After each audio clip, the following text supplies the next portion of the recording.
Hello दोस्तों, एक बार फिर से आ गए हैं हम। चैप्टर चल रहा है हम लोगों का सरफेस केमिस्ट्री।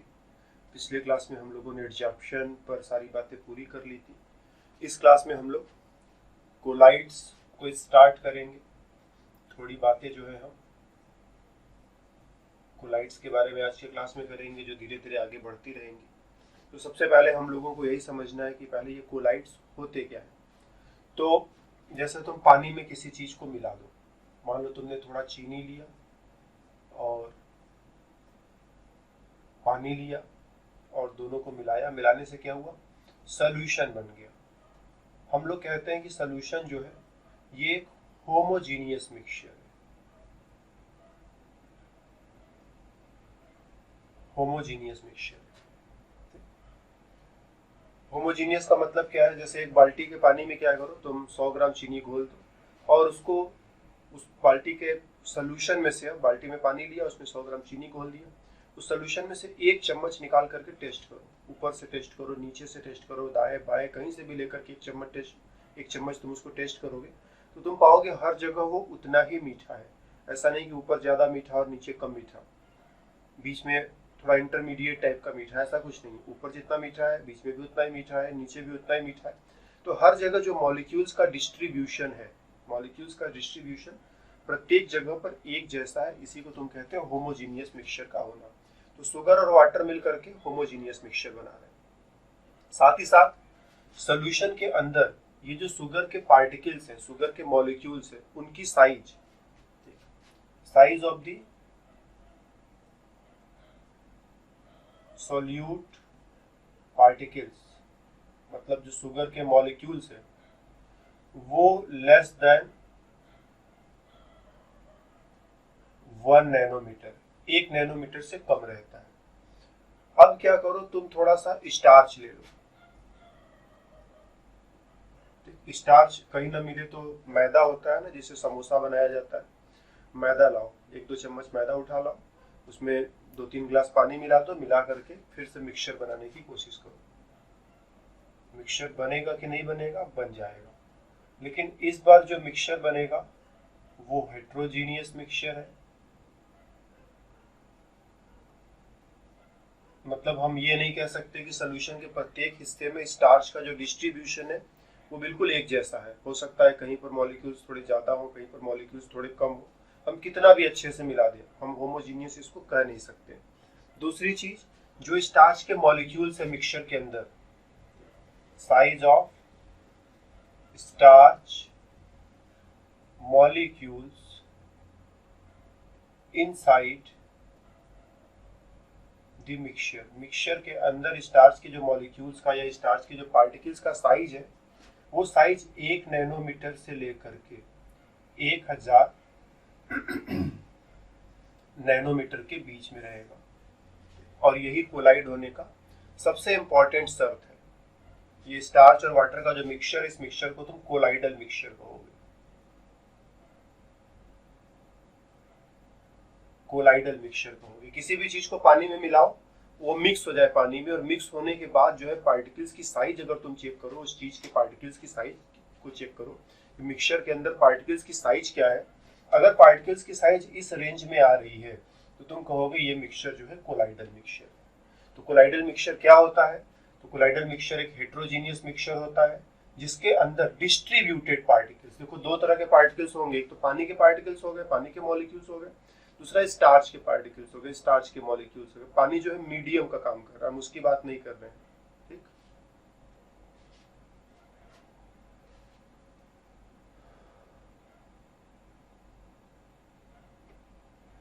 पानी जो है वो मीडियम का काम कर रहा है, हम पानी के मॉलिक्यूल्स की बात नहीं कर रहे हैं।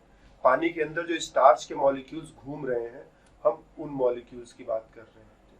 तो जो स्टार्च के मॉलिक्यूल्स घूम रहे हैं उनकी साइज 1 नैनोमीटर से लेकर के 1000 नैनोमीटर के बीच में रहेगी। तो कोलाइड क्या होता है? तो कोलाइड एक ऐसा हेट्रोजीनियस मिक्सचर होता है जिसमें जो डिस्ट्रीब्यूटेड या डिस्पर्स्ड पार्टिकल, जो बहुत अच्छा वर्ड इस्तेमाल करेंगे, रफ वर्ड्स में कहे तो डिस्ट्रीब्यूटेड भी कह सकते हैं, डिस्ट्रीब्यूटेड पार्टिकल्स, या और ज्यादा अच्छे शब्दों में हम लोग कहना चाहें तो डिस्पर्स्ड डिस्पर्स्ड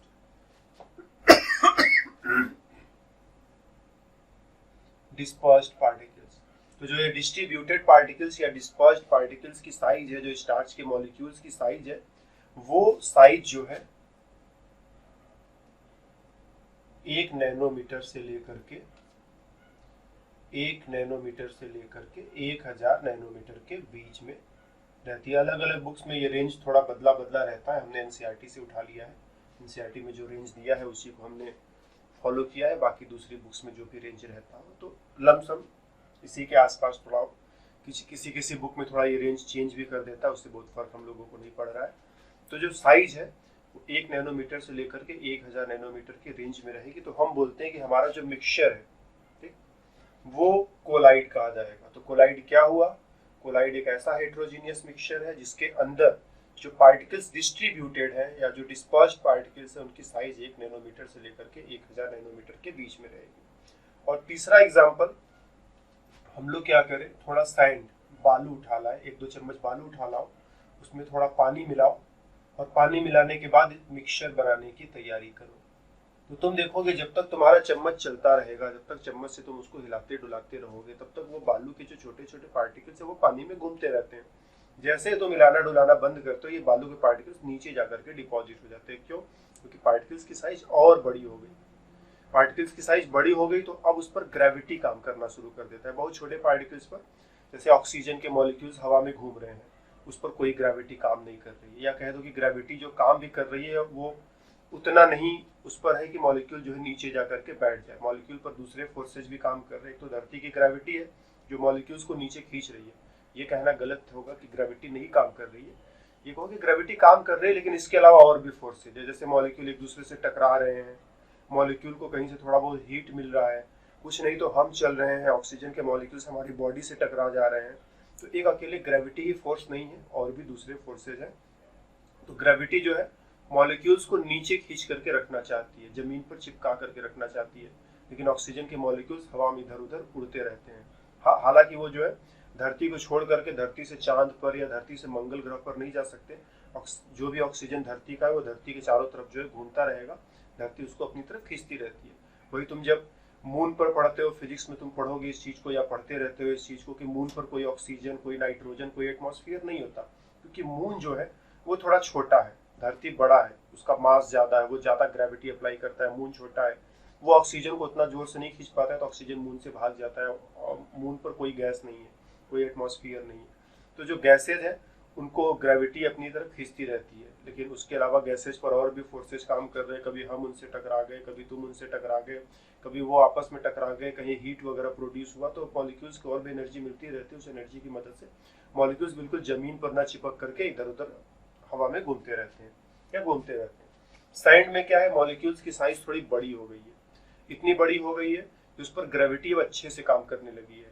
और बाकी के फोर्सेज, जैसे हम बालू के किसी, मान लो बालू का कहीं पर ढेर रखा हुआ है, उस पर तुम जोर से जाकर के एक मुक्का मारो, मान ये तुमसे टकराने के बराबर हुआ कि तुम जाकर के बालू से अपने मुक्के की मदद से टकरा गए, तो बालू के पार्टिकल्स क्या इधर उधर हवा में थोड़ा बिखर जाएंगे, लेकिन फिर वो जमीन पर वापस नीचे। क्यों? क्योंकि वहां पर ग्रेविटी अच्छे से काम करना शुरू कर दी। मॉलिक्यूल के पार्टिकल, मतलब मॉलिक्यूल की साइज इतनी बड़ी हो गई है, ग्रेविटी उसको फील होने लगी। बहुत छोटी छोटी चीजें होती है तो उसको बहुत ज्यादा ग्रेविटी फील नहीं होता, बड़े पार्टिकल्स होते हैं, दे फील द ग्रेविटी।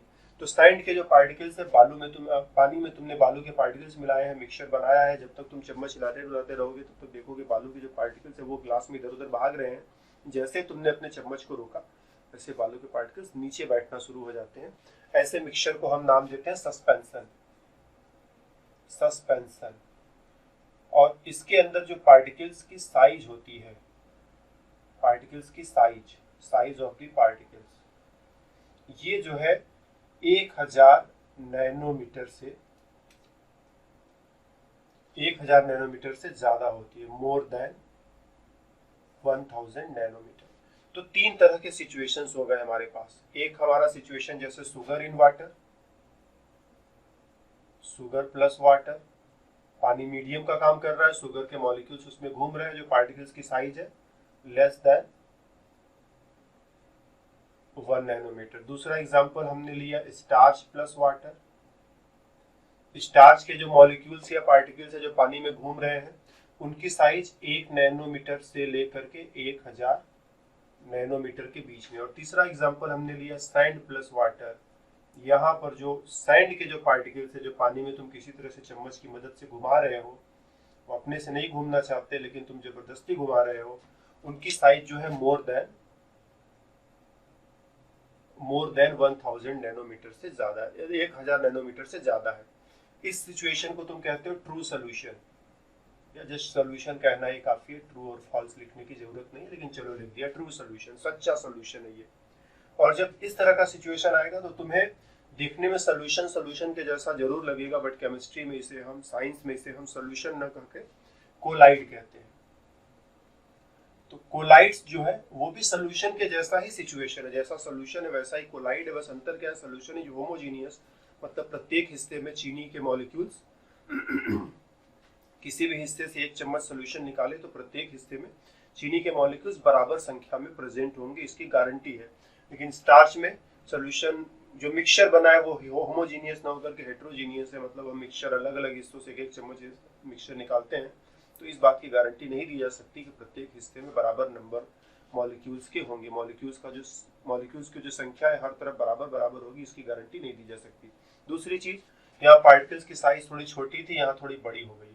और सस्पेंशन में तो बिल्कुल एक्सट्रीम हो गया, पार्टिकल्स काफी बड़े हो चुके हैं, इतने बड़े हो चुके हैं कि अब वो सोल्यूशन में घूमने की जगह नीचे जमीन पर बैठना ज्यादा पसंद करेंगे।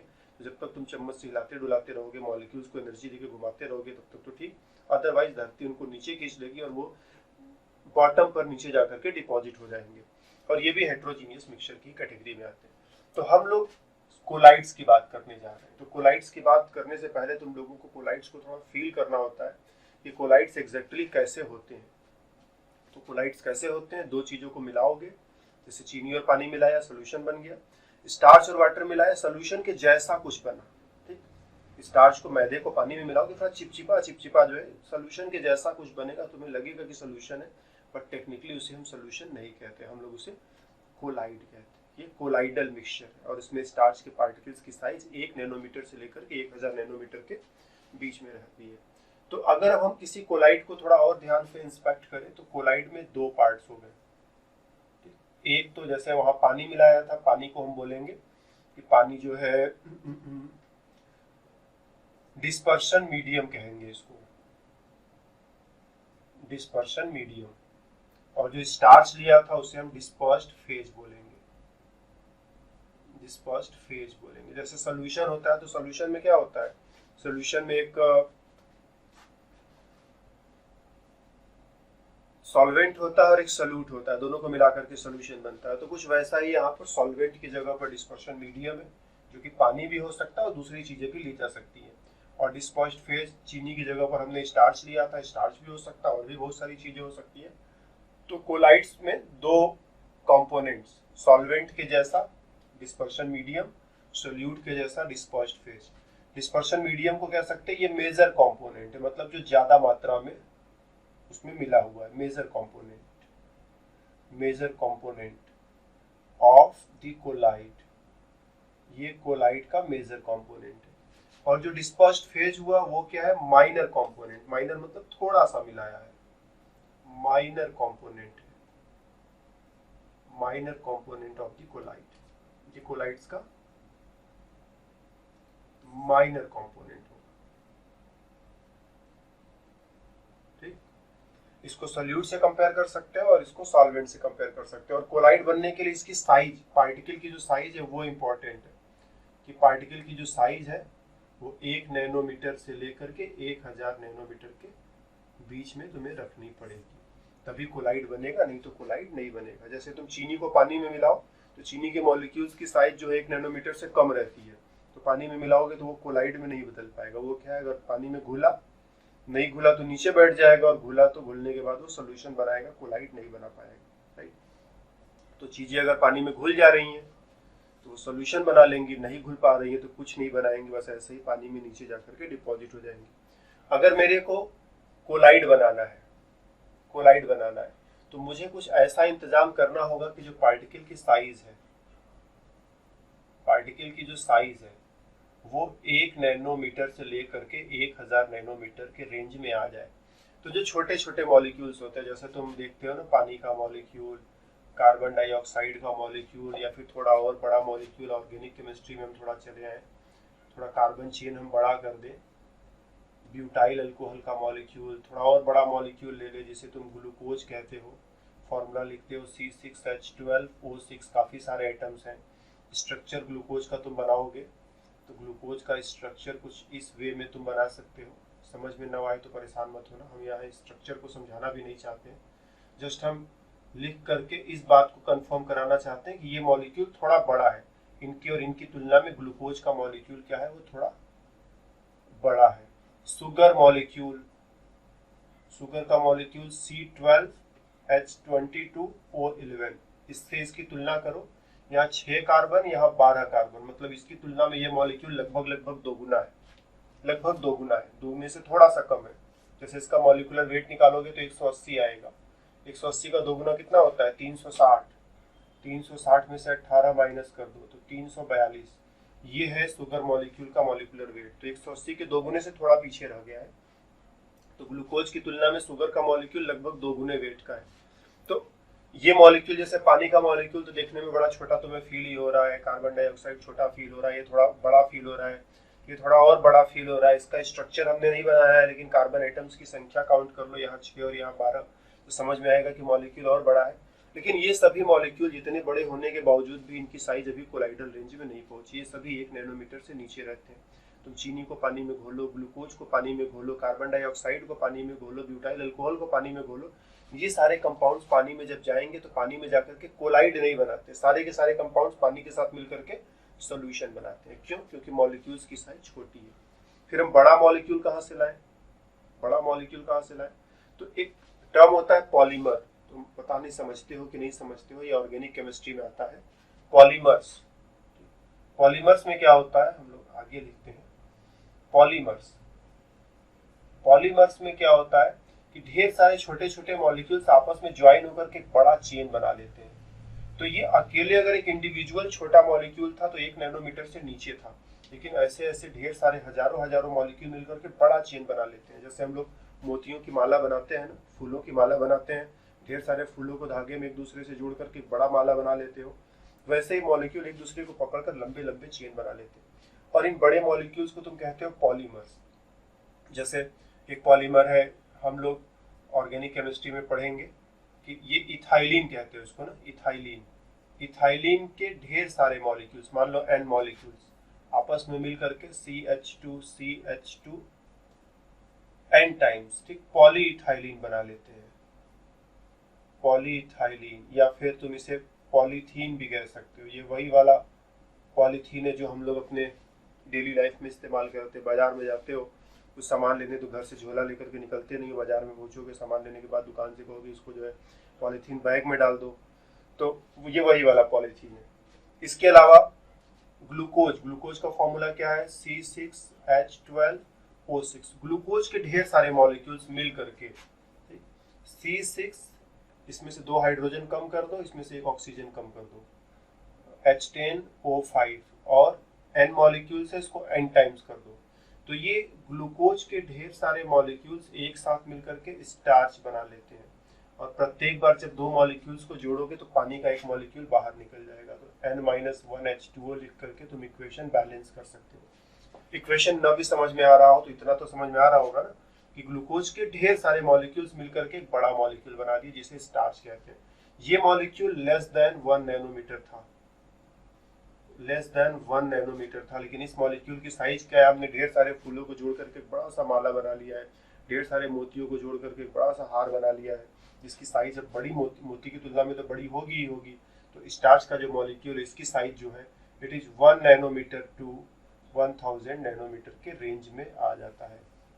और जब तुम स्टार्च को पानी में मिलाओगे तो स्टार्च पानी के साथ मिक्स हो जाता है, ठीक, स्टार्च जो है पानी के साथ मिक्स हो जाता है। और मॉलिक्यूल की साइज काफी बड़ी है, 1 नैनोमीटर से लेकर के 1000 नैनोमीटर के बीच में, इसीलिए हम लोग बोलेंगे कि जो स्टार्च का मॉलिक्यूल है पानी के साथ मिलकर के सोल्यूशन नहीं बना रहा है बल्कि कोलाइड बना रहा है, राइट। तो बड़े बड़े मॉलिक्यूल्स भी होते हैं हमारे पास जिनको हम पॉलीमर की कैटेगरी में रखते हैं। तो छोटे मॉलिक्यूल्स सोल्यूशन बनाते हैं, बड़े मॉलिक्यूल्स कोलाइड बना सकते हैं, ठीक। कभी कभी क्या होगा कि जो छोटे मॉलिक्यूल्स हैं, जैसे गोल्ड है, गोल्ड का फॉर्मूला क्या है, Au। तो एक अकेला गोल्ड एटम ये तो बहुत छोटा होगा, ठीक, एक अकेला गोल्ड एटम बहुत छोटा होगा, लेकिन गोल्ड के ढेर सारे एटम्स को तुम साथ में जोड़ दो, जैसे बाजार में तुम बूंदी वाली लड्डू देखते हो ना, छोटी छोटी बूंदी रहती है और ढेर सारी बूंदियों को आपस में जोड़ देते हो तो एक बड़ा लड्डू बन जाता है। तो गोल्ड के ढेर सारे एटम्स को तुम आपस में जोड़ दो, तो ये जो बड़ा पार्टिकल मिलेगा गोल्ड का, मे बी कि इसका साइज 1 नैनोमीटर से 1000 नैनोमीटर के बीच में हो जाए। बहुत बड़ा कर दोगे तो ज़्यादा बड़ा भी हो सकता है, बहुत छोटा कर दोगे तो 1 नैनोमीटर से छोटा भी हो जाएगा, लेकिन हम सही संख्या में गोल्ड एटम्स को आपस में चिपका दें। एक एटम छोटा था लेकिन ढेर सारे एटम्स मिलकर के क्या करते हैं, ये साइज को बड़ा कर देते हैं, और इसकी साइज जो है 1 नैनोमीटर से 1000 नैनोमीटर के बीच में रखी जा सकती है। हम कोशिश करें तो रखी जा सकती है, ठीक। जैसे हम किसी चीज को पीस रहे हैं, पाउडर कर रहे हैं, ग्राइंडिंग कर रहे हैं, तो बिल्कुल बारीक पीस करके बिल्कुल महीन महीन, बिल्कुल पतला पतला, बिल्कुल छोटा छोटा पार्टिकल बना सकते हैं, या फिर थोड़ा मोटा ही पीसते हैं तो पार्टिकल की साइज क्या है, उतनी छोटी नहीं हो पाती है। तो हमारे हाथ में है कि हम गोल्ड का अगर पाउडर बनाए तो गोल्ड पाउडर इस वे में बनाए, या गोल्ड को तोड़े, गोल्ड के एक बड़े टुकड़े को तोड़े, तो ऐसे छोटे छोटे टुकड़ों में तोड़ें कि प्रत्येक टुकड़े की साइज 1 नैनोमीटर से लेकर के 1000 नैनोमीटर के बीच में रहे। तो ऐसे सिचुएशन में ये जो पार्टिकल से कोलाइड बनाने के लिए तैयार है। इनको किसी सुटेबल मीडियम में, जैसे पानी में ही मिला दो, पानी में मिला दोगे तो ये पानी के साथ मिक्स होकर के कोलाइड बना सकते हैं। तो कोलाइडल गोल्ड या गोल्ड सॉल भी उसको बोलते हैं, वो तैयार हो जाता है, राइट। तो जो मेटल्स होते हैं, मेटल के तो टुकड़े बड़े बड़े होते हैं, जैसे बाजार में गोल्ड तुम देखो तो थोड़ा बड़ा टुकड़ा तो मिल ही सकता है तुम्हें, आयरन देखो बड़ा टुकड़ा मिल ही सकता है। इसको हम पाउडर करके छोटे छोटे पार्टिकल्स में कन्वर्ट कर सकते हैं, जिसकी साइज 1 नैनोमीटर से 1000 नैनोमीटर के बीच में रहेगी। और गोल्ड क्या है, पानी में घुलता नहीं है, इसीलिए एक बार तुमने जो ये गोला तैयार कर लिया, जो लड्डू तैयार कर लिया है, इसको जब पानी में डालोगे तो ये पार्टिकल्स एक दूसरे से अलग नहीं होंगे। जितने पार्टिकल्स एक साथ मिलकर के ये गोला बना रखे हैं, ये पार्टिकल बना रखे हैं, कोलाइडल पार्टिकल बना रखे हैं, पानी में जाने के बाद एक दूसरे से अलग नहीं होंगे। तो इसका मतलब ये इसी तरह से पानी में इसी साइज में घूमते रहेंगे। यही चीज तुम चीनी के साथ करो। शुगर का एक इंडिविजुअल मॉलिक्यूल क्या है, वो छोटा है। शुगर के ढेर सारे मॉलिक्यूल्स को तुम एक साथ मिला करके एक बड़ा पार्टिकल बना लो, ध्यान देना, एक बड़ा पार्टिकल बना भी लो, तो ये क्या हो गया, ये कोलाइडल रेंज में भी दिखाई पड़ रहा है। इसकी साइज 1 नैनोमीटर से 1000 नैनोमीटर के बीच में है, लेकिन जैसे तुम इसको पानी में डालोगे, शुगर क्या है, पानी में घुलनशील है, पानी में घुल जाता है, ये सभी एक दूसरे से अलग होकर के पानी के साथ घूमने चले जाएंगे, पानी में इधर उधर घूमने लगेंगे। तो तुमने किसी तरह से जोड़ करके ये वाली साइज अचीव करी 1 नैनोमीटर से 1000 नैनोमीटर, जैसे पानी में मिलाया तुम्हारा सारा मेहनत खराब, ये मॉलिक्यूल्स एक दूसरे से अलग हो जाएंगे और फिर से इनकी साइज जो है 1 नैनोमीटर से नीचे चली जाएगी, और डेफिनेटली ये सोल्यूशन ही बनाएंगे, ये कोलाइड नहीं बना सकते। तो इस तरह का सिचुएशन लाने के लिए मेटल सबसे ज्यादा अच्छे माने जाएंगे, क्योंकि मेटल्स जो है पानी में सीधे सीधे डिसॉल्व नहीं होते हैं। तो अगर तुमने कुछ एटम्स को साथ में जोड़ करके एक बड़ा पार्टिकल बना दिया जिसकी साइज ऐसी है, तो पानी में डालने के बाद ये साइज जो है डिस्टर्ब नहीं होगी, और इस तरह से मेटल्स के फाइन पार्टिकल्स को बना करके पानी में मिला दिया जाए तो एक कोलाइड वहां पर भी तैयार हो सकता है। और ध्यान देना, हर बार जो हम पानी पानी चिल्ला रहे हैं, कोई जरूरी नहीं कि पानी ही लिया जाए, दूसरे भी सॉल्वेंट्स है, दूसरी भी चीजें हैं जिनकी मदद से कोलाइड बनाया जा सकता है। पानी एक कॉमन एग्जाम्पल है जो तुम जानते हो, इसीलिए हम लोग बार बार पानी का नाम ले लेते हैं, अदरवाइज हम दूसरे नाम भी ले सकते हैं, लेकिन पता नहीं तुम समझ पाओगे कि नहीं समझ पाओ, इसलिए प्रैक्टिकल एग्जाम्पल लेते हैं जो तुम समझ पाओ। तो कोलाइड्स कैसे बनेंगे, दो तरीके, एक तो मॉलिक्यूल, अकेला मॉलिक्यूल इतना बड़ा हो कि उसकी साइज 1 नैनोमीटर से 1000 नैनोमीटर के रेंज में आ जाए। दूसरा, पार्टिकल छोटा है, ठीक, छोटा है फिर भी उसको जोड़ करके हम बड़ा पार्टिकल बना दे रहे हैं, ठीक वैसे जैसे बाजार में छोटी छोटी बूंदियों को जोड़ करके एक लड्डू बना लेते हैं, थोड़ा बड़ा लड्डू बना लेते हैं। तो हम क्या कर रहे हैं, वैसे एक बड़ा पार्टिकल बना ले रहे हैं जिसकी साइज 1 नैनोमीटर से 1000 नैनोमीटर के बीच में है। पानी में या किसी दूसरे मीडियम में मिला करके हम इसको भी कोलाइड में कन्वर्ट कर सकते हैं। और 3 तरह के कोलाइडल सिचुएशंस होते हैं। एक होता है माइक्रोमोलिकुलर, माइक्रो मतलब खूब बड़ा, बहुत बड़ा, माइक्रोमोलिकुलर कोलाइड्स, नाम ही इसका काफी है समझने के लिए। माइक्रो मतलब एक अकेला मॉलिक्यूल जो है वो इतना बड़ा है, इसकी साइज जो है 1 नैनोमीटर से लेकर के 1000 नैनोमीटर के बीच में आ जाएगी, ठीक, 1 नैनोमीटर से 1000 नैनोमीटर के बीच में आ जाएगी। जैसे एग्जांपल में हमने स्टार्च लिया था अभी। मल्टी मॉलिक्यूलर, मल्टी मतलब ढेर सारे, मल्टी मॉलिक्यूलर, एक मॉलिक्यूल जो है मल्टी मॉलिक्यूलर कोलाइड, एक अकेला मॉलिक्यूल बहुत छोटा है, ये कोलाइड नहीं बना सकता, लेकिन हम किसी तरह से उसको ऐसा बारीक पीसेंगे, एक बड़ा सा टुकड़ा ले ले उस चीज का, उसको ऐसा बारीक पीसे कि ढेर सारे मॉलिक्यूल्स एक साथ मिल करके एक थोड़ा बड़ा पार्टिकल बना दे, और ये जो बड़ा वाला पार्टिकल है, इस बड़े वाले पार्टिकल की साइज 1 नैनोमीटर से 1000 नैनोमीटर के बीच में रहे। ठीक, तो ऐसे सिचुएशन में इसको भी पानी में या किसी दूसरे मीडियम में मिक्स करके कोलाइड बनाया जा सकता है, और इसका एग्जाम्पल हम लोगों ने गोल्ड लिया, गोल्ड के साथ ऐसा हम कर सकते हैं। तीसरा होता है एसोसिएशन कोलाइड, एसोसिएशन कोलाइड जिसमें मॉलिक्यूल होता तो छोटा है, जैसे हम साबुन का मॉलिक्यूल लिखे, साबुन का मॉलिक्यूल अगर तुम बनाओगे तो इस तरह से बना सकते हो, 1 2 3 4 5 6 7 8 9 10 11 12 13 14 15 16 17, 1 2 3 4 5 6 7 8 9 10 11 12 13 14 15 16 17, और ये हुआ 18, COONA। ये है साबुन के मॉलिक्यूल का स्ट्रक्चर। 17 कार्बन एटम्स की चेन है, तुम चाहो तो ऐसे भी लिख सकते हो, C17H35 COONA, इस पर माइनस इस पर प्लस। ठीक, तो कह सकते हो साबुन के मॉलिक्यूल में बड़ा सा कार्बन चेन है जिसमें 17 कार्बन एटम्स है, कार्बन के साथ कुछ हाइड्रोजन लगे हुए हैं, तो 17 कार्बन एटम्स की चेन है। आगे एक फंक्शनल ग्रुप है कार्बोक्सिलिक एसिड का सोडियम सॉल्ट, ये पोलर है, ये क्या है, पोलर है। पोलर मतलब पानी में ये घुलना पसंद करेगा। ये हिस्सा नॉन पोलर है, ये पानी में घुलना पसंद नहीं करेगा। तो जब साबुन को तुम पानी में मिलाओगे, सोप को साबुन को पानी में मिलाओगे, तो एक हिस्सा पानी में जाना चाहता है, दूसरा हिस्सा पानी में नहीं जाना चाहता। जैसे तुम खुद पानी में कूद जाओ तो तुम्हारी पूरी बॉडी जो है पानी में रहना चाहती है, उसको बहुत अच्छा फील होता है, लेकिन ये जो सिर है, जैसे इसको पानी के अंदर ले जाओगे वैसे जो है सांस तुम्हारी रुक जाएगी, तुरंत ये सिर छटपटाने लगेगा। बाकी बॉडी को कोई फर्क नहीं पड़ता, बाकी बॉडी पड़ी रहेगी पानी में, लेकिन ये सिर तुम्हारा छटपटाने लगता है कि मेरे को जल्दी बाहर निकालो। तो ये साबुन का हेड कहते हैं, इसको कहते हैं हेड। और ये है साबुन का टेल, ठीक, टेल पूंछ। तो इसका जो हेड है, हेड जो है पोलर है, ये वाटर लविंग है, ये वाटर लविंग है, जबकि टेल जो है ये वाटर नॉन लविंग है। इसको हम हटाते हैं बीच में से, ये वाटर नॉन लविंग है, मतलब ये पानी में नहीं रहना चाहता। फिर भी तुम इसको अगर पानी में धकेल देते हो, पानी में धक्का दे दो, तो क्या करेगा, साबुन के ढेर सारे मॉलिक्यूल्स इस तरह से मिल करके एक एसोसिएशन बना लेंगे। साबुन के ढेर सारे मॉलिक्यूल्स इस तरह से मिलकर के क्या करेंगे, एसोसिएशन बना लेंगे।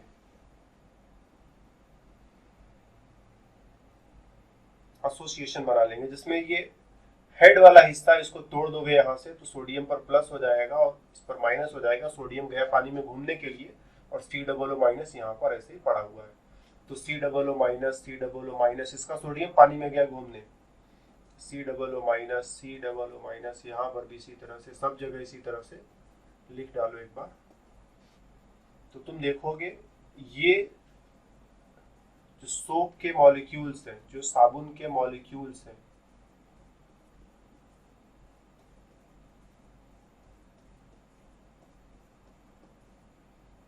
वो मिलकर के ऐसा एक बॉल के जैसा, ये बीच बीच में जो इतना गैप दिखाई पड़ रहा है, इतना गैप नहीं होता, सब एकदम कॉम्पैक्टली एक दूसरे से चिपके रहते हैं, तो एक बॉल के जैसा स्ट्रक्चर तैयार हो जाएगा। ठीक, पानी जब भी टच करेगा, पानी के मॉलिक्यूल सरफेस पर ही टच कर पाएंगे, कभी अंदर वाले हिस्से में पानी के मॉलिक्यूल पहुंच नहीं पाएंगे। तो हमने जैसा कहा कि सोप का ये वाला हिस्सा, हेड वाला हिस्सा, ये तो वाटर लविंग है, ये पानी को प्यार करता है, पानी के साथ रहना पसंद करता है, लेकिन ये टेल वाला हिस्सा जो है जिसमें कार्बन चेन बड़ी सी है, ये वाटर को पसंद नहीं करता, पानी के साथ नहीं रहना चाहता। तो इस अरेंजमेंट से क्या फायदा हुआ कि सोप का ये वाला हिस्सा तो पानी के साथ रह लेगा, लेकिन ये वाला हिस्सा पानी से बच भी जाएगा। तो सोप के ढेर सारे मॉलिक्यूल्स मिलकर के ऐसा एक फुटबॉल के जैसा, बॉल के जैसा स्ट्रक्चर बना लेते हैं, जिसको तुम माइसेल कहते हो। और इस माइसेल बनाने का फायदा ये है कि पोलर हिस्सा पानी के कांटेक्ट में और नॉन पोलर हिस्सा जो पानी को नहीं चाहता था, वो अंदर की तरफ चला जाएगा। और ऐसा करने से अब सोप जो है पानी में आराम से पड़ा रहेगा, क्योंकि इस हिस्से को पानी से कोई परेशानी नहीं थी, वो पानी के मॉलिक्यूल्स के कांटेक्ट में है। और ये हिस्सा जिसको पानी से परेशानी थी, उसने अपने आप को अंदर छुपा लिया, पानी के मॉलिक्यूल्स चाह करके भी वहां पर नहीं पहुंच सकते। तो सोप को जब पानी में मिक्स करते हो तो सिचुएशन ऐसा होता है। तो अगर हम एक इंडिविजुअल मॉलिक्यूल की बात करें, ये बहुत छोटा था, लेकिन इन सब ने मिलकर के जो गोला बनाया है, जो माइसेल बनाया है, ये माइसेल बड़ी साइज का होता है और इसकी साइज फिर से 1 नैनोमीटर से लेकर के 1000 नैनोमीटर के बीच में रहती है। मतलब ये कोलाइड हो गया। तो जब तुम सोप को पानी में मिलाते हो कोलाइडल मिक्सचर फॉर्म होता है। कोलाइडल मिक्सचर फॉर्म होने के लिए भी 2 कंडीशंस है। पहला कंडीशन ये है कि मॉलिक्यूल्स की संख्या इतनी होनी चाहिए कि ये गोला बन सके। मतलब कंसंट्रेशन जो है बहुत लो रहेगा तो काम नहीं होगा। कंसंट्रेशन एक खास वैल्यू से ज्यादा होना चाहिए किसी भी काम करने के लिए। जैसे मेरे को खाना ही बनाना है अपने लिए, सपोज हम चावल दाल ही बनाने के बारे में सोच रहे हैं, तो एटलीस्ट एक मिनिमम अमाउंट होगा नहीं कि चलो कम से कम 100 ग्राम चावल है तो हम सोचना शुरू करें। अब 2 ग्राम चावल लेकर के चले आओ, कह रहे हो कि चलो भैया खाना बनाते हैं, तो नहीं बन पाएगा। मिनिमम अमाउंट होता है किसी चीज का काम को करने के लिए। तो 100 ग्राम चावल रहेगा तब खाना तुम्हारा बनना शुरू हो पाएगा। तो इसी तरह से सोप जो है ऐसा माइसेल बना ले, इसके लिए कंसंट्रेशन, जो मिनिमम कंसंट्रेशन रिक्वायर्ड होता है, उस कंसंट्रेशन को हम नाम भी देते हैं minimum concentration required for myself formation is called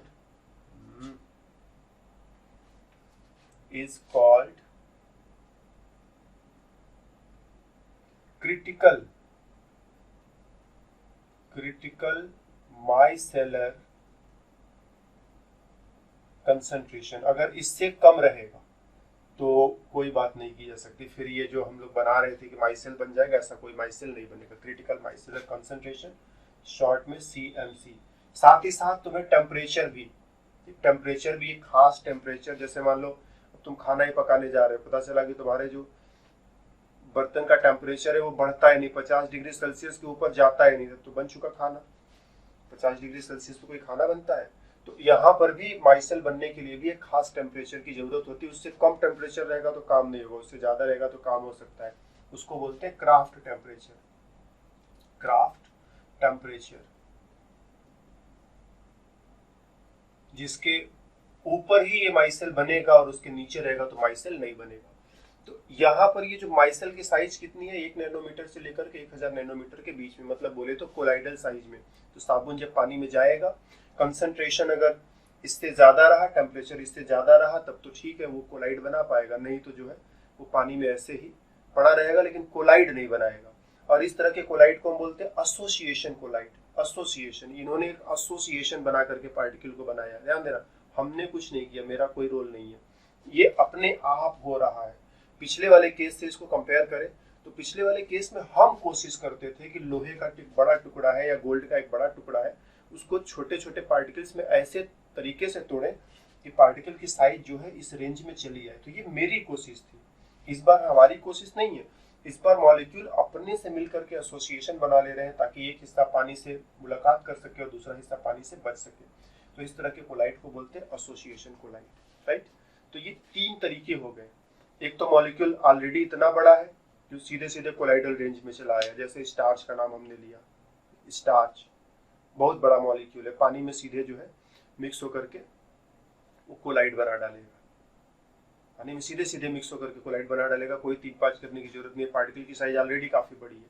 दूसरा हमने गोल्ड का नाम लिया कि पार्टिकल बड़े छोटे छोटे हैं और इतने छोटे छोटे पार्टिकल हैं तो ये जो है पानी के साथ मिक्स होकर के एक अकेला पार्टिकल जो है कोलाइड नहीं बना सकते, लेकिन हम एक अकेला पार्टिकल कोलाइड नहीं बना सकता, लेकिन ढेर सारे पार्टिकल्स को पास में करके एक बड़ा सा लड्डू जैसा स्ट्रक्चर बना ले तो ये जो है कोलाइडल रेंज में आ जाएगा। और तीसरी बात हमने कही कि जो सोप होते हैं या डिटर्जेंट्स भी होते हैं, ये इनका नेचर एक ही जैसा होता है। इन सभी में जो है एक बड़ा सा हाइड्रोकार्बन चेन होता है, जिसमें जैसे इसका फॉर्मूला भी अभी हमने लिखा था C17H35COONA। तो एक बड़ा हाइड्रोकार्बन चेन है जो पानी में रहना पसंद नहीं करता, छोटा सा हेड है जो पानी में रहना पसंद करता है। तो ये इस तरह का एसोसिएशन बना करके माइसेल बना लेगा और ये पानी में कोलाइडल मिक्सचर की तरह से पड़ा रहेगा।